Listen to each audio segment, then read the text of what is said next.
All right, well, they got an all-star lineup at the Republican convention tonight. You got Mitt Romney, you got Rudy Giuliani, you got Michael Huckabee, and, of course, Governor Sarah Palin. She's the coup de grace tonight. But you don't have Ron Paul, and his phone's not ringing. It's not that he's happy or sad about it. He just had his own shindig because they kind of turned him off here. 10,000 people strong, going nuts for Paul yesterday at his rally for the Republic. Now the congressman's saying that this party, is slighting him. But you got here, Congressman, so I don't know whether you're wearing a fedora or mask or whatever you got here. Yeah, nobody said too much to me. Yeah, but did they obviously recognized you. Did they say anything? I think they just like to pretend I'm not here. Oh, really? One of these things, they just turn around, yeah. Why don't you go away?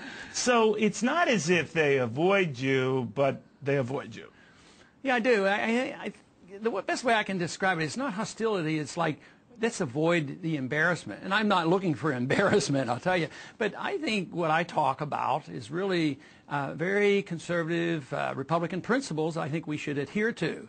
And for me to suggest that maybe we don't adhere to them and we've missed our chance and we're in trouble and our party is getting smaller and we should have a program that appeals to young people, and I've offered this, it seems like, hey, how do we handle this? You know, he doesn't want to endorse what we're doing, and yet a lot of young people are coming his way. So it's a difficult decision for them to make. Did it ever personally bother you? I think they try to relegate you to the crazy uncle.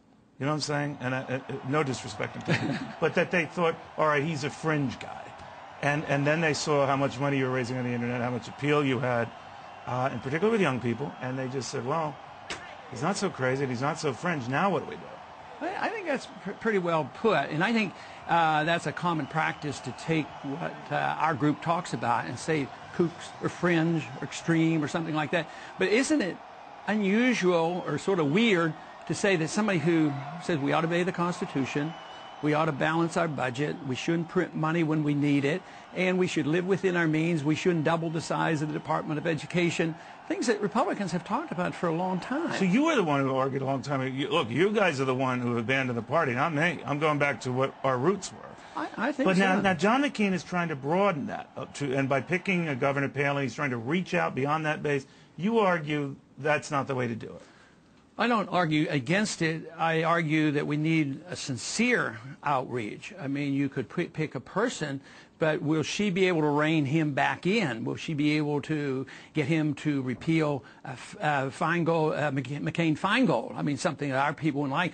Would she be able to get him to sort of back off on the Patriot Act, or would we be able to rein him in and say we don't need more troops overseas, we need a more sensible defense of this country rather than pretending we can defend the whole world like the program that George Bush ran on in the year 2000. Let me ask you the Congressman. I mean, if you had your druthers, because you know what people say about you and third parties, extended parties, libertarians, they just rain on the parade of the two party system. You've heard that rap.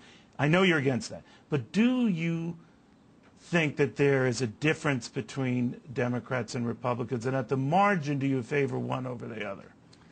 No, I'm much closer to saying there's no difference. Because I look at foreign policy. There's only one foreign policy of intervention in world empire. Monetary policy, neither one's even talk about it. Protection of private liberties here at home. Obama pretends to be better, but he isn't any better. Balanced budgets. Republicans didn't do a better job. So I come up, these are the important issues for me, and there is no difference. You know, we're not going to have a change in foreign policy. They're not going to address the subject of where the financial bubbles come from and why we have housing bubble collapses. They're not going to address this because they're not interested, and sometimes I don't think they even understand how bubbles form. So I wouldn't expect any change in policy with either one. The difference is between the two versus the other. So many of us have come to the conclusion that two parties have been blended together and that the political election of presidents over the years have turned into a charade. I mean, just think of the conventions going on. $33 million of taxpayers' money to propagate, you know, this propaganda that they have, and they're not deciding on the nominee. It's already been done. I mean, we had a pretty nice rally here and spent several millions of dollars, but no taxpayers had to pay any money for that. And I understand the food was fantastic, so touche to you. Excellent. All right, Congressman, very good seeing you. Thank you very much. Very good. Be well, sir, okay? Appreciate it. Tiptoe out of here, okay?